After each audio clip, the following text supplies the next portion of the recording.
Hello everyone, అందరూ ఎలా ఉన్నారండి? బాగున్నారా? మీ అందరూ బాగుండాలని నేను ఎప్పుడూ కోరుకుంటానండి. ఇది సాటర్డే సండే వ్లాగ్ కలిపి పెడుతున్నాను అనమాట. కొంచెం ఈ మధ్య హెల్త్ డిస్టర్బ్డ్గా ఉంది. మైగ్రేన్ హెడేక్ వల్ల వ్లాగ్స్ అవి అప్లోడ్ చేయలేకపోతున్నాను. సో సాటర్డే అయితే వెంకటేశ్వర స్వామి తండ్రి గుడికి వెళ్ళాము. అక్కడ దర్శనం అది చేసేసుకొని అక్కడ పెయింటింగ్స్ అవి కూడా వేస్తున్నారండి. గుడిని రెనోవేట్ చేస్తున్నారు మంచిగా. ఆ తర్వాత రిటర్న్ వచ్చేసిన తర్వాత కొంచెం కాఫీ పెట్టుకొని తాగేసామన్నమాట. తాగేసి టిఫిన్ అది కంప్లీట్ చేసేసుకొని కుకింగ్ అయితే స్టార్ట్ చేసేసానండి. అంటే లంచ్ ప్రిపరేషన్ అయితే స్టార్ట్ చేసేసానండి. కాఫీ అయితే ముందుగా తాగేసిన తర్వాత లంచ్ స్టార్ట్ చేసేసాను. మీరు ఎప్పుడైనా సరే పెసరట్టు తినుంటారు, కానీ పెసరట్టుతో కర్రీ ఎప్పుడైనా చేశారండి? ఒకవేళ చేయకపోతే తప్పకుండా ఇలా ట్రై చేయండి. ఎలా వచ్చిందో నాకు కమెంట్ చేయండి. ముందు మనం పెసరట్టు ఎలా అయితే పోసుకుంటామో అదే విధంగా కొంచెం లావుగా పోసుకోవాలన్నమాట. కొంచెం థిక్నెస్గా పోసుకున్నాం అనుకోండి, మనకి పీసెస్గా కట్ చేసుకోవాలి చల్లారిపోయిన తర్వాత. ఆ తర్వాత ఏమో ప్యాన్ పెట్టుకొని అందులోనేమో కొంచెం ఉల్లిపాయలు పచ్చిమిర్చి వేసుకొని తర్వాత మనం మసాలా పేస్ట్, మనకు కావాలంటే స్పైసీగా కావాలంటే మసాలాతో చేసుకోవచ్చు, లేదంటే నార్మల్గా ఉల్లిపాయ పచ్చిమిర్చి టమాటాతో చేసేసుకోవచ్చు అనమాట. నేనైతే స్పైసీగా చేస్తున్నాను.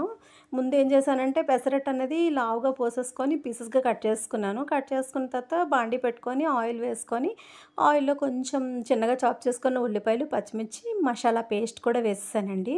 అది మంచిగా ఉడుకుతున్న టైంలోని కొంచెం చింతపండు పులుసు కూడా వేసేసాను. ఆ తర్వాత మనం ముందుగా కట్ చేసి పెట్టుకున్న పెసరట్టు పీసెస్ ఉంటాయి కదండి, అవి వేసేసుకొని దగ్గరగా అయిపోయిన తర్వాత కొత్తిమీర వేసేసుకొని గార్నిష్ చేసుకొని ఆపేసుకోవడమేనండి. ఎంత బాగుంటుందో తెలుసా అండి, ఇంచుమించు మనకు నాన్ వెజ్ కర్రీలా ఉంటుందన్నమాట. మీరు ఎప్పుడైనా చేయకపోతే మాత్రం ఈ విధంగా ట్రై చేయండి. ఆ తర్వాత బ్రేక్ఫాస్ట్కి ఏమో కొంచెం పెసరట్టు ఉప్మా చేశాను. తర్వాత ఏంటంటే దాంతోపాటు కొంచెం ఇంకో కర్రీ కూడా చేస్తున్నాను అనమాట.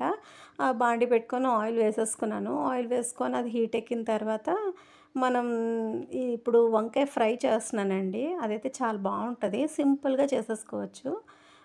కర్రీ అంటే 2 కర్రీస్ చేసుకుంటే బాగుంటుంది కదా, మరి ఇంకా రసం అవసరం లేదు అన్నట్టుగా నేను 2 కర్రీస్ చేసేసాను. ఎలాగో ఇంట్లో కర్డ్ పికిల్స్ అవి ఉంటాయి కదండి, వాటితో అడ్జస్ట్ చేసుకొని తినేయవచ్చు అనమాట. అంటే కొంచెం క్వాంటిటీ అయినా ఎక్కువ కర్రీస్ చేసుకుంటే బాగుంటుంది కదా అనేసి ఆ ఉద్దేశంతో చేశానన్నమాట. తర్వాత బాండీ పెట్టుకొని ఆయిల్ వేసుకొని పోపు దినుసులన్నీ వేసి ఎండుమిర్చి కరివేపాకు ఉల్లిపాయలు చిన్నగా చాప్ చేసుకొని అది మంచిగా వేగిపోయిన తర్వాత మనం ముందుగా వంకాయ ఉంటుంది కదండి, అది కట్ చేసుకొని చిన్న చిన్న పీసెస్గా వేసేసుకోవడమేనండి. ఆ తర్వాత ఉప్పు కారం పసుపు యాజ్ యూజువల్గా ధనియాల పొడి జీలకర్ర పొడి వేసేసుకొని సిమ్లో పెట్టి మనం మగ్గించుకోవడమేనండి. వంకాయ ఫ్రై అయితే రెడీ అయిపోతుంది. ఈరోజు మా లంచ్కి అయితే వంకాయ ఫ్రై చేశాను, పెసరట్టు కూర. మీరు ట్రై చేసి చూడండి, ఎలా వచ్చిందో నాకు చెప్పండి. చాలా బాగుంటుందండి. నార్మల్గా రెగ్యులర్గా మనం పెసరట్టు తింటాం కదా, అది లావుగా పోసుకొని పెసరట్టు కర్రీ చేసుకోవచ్చు.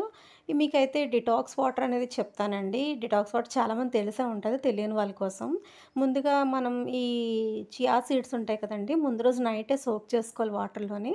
సోక్ చేసుకొని నెక్స్ట్ డే మార్నింగ్ ఏం చేస్తామంటే మనం కొంచెం లూక్ వామ్ వాటర్ తీసుకుంటాం, గోరువెచ్చని నీటిలోని ఈ మనం చియా సీడ్స్ ఉంటాయి కదా ఆ వాటర్లోనే వేసుకొని మనం ఎంత క్వాంటిటీ అయితే తాగగలమో, నేనైతే ఒక జార్ తీసుకున్నాను.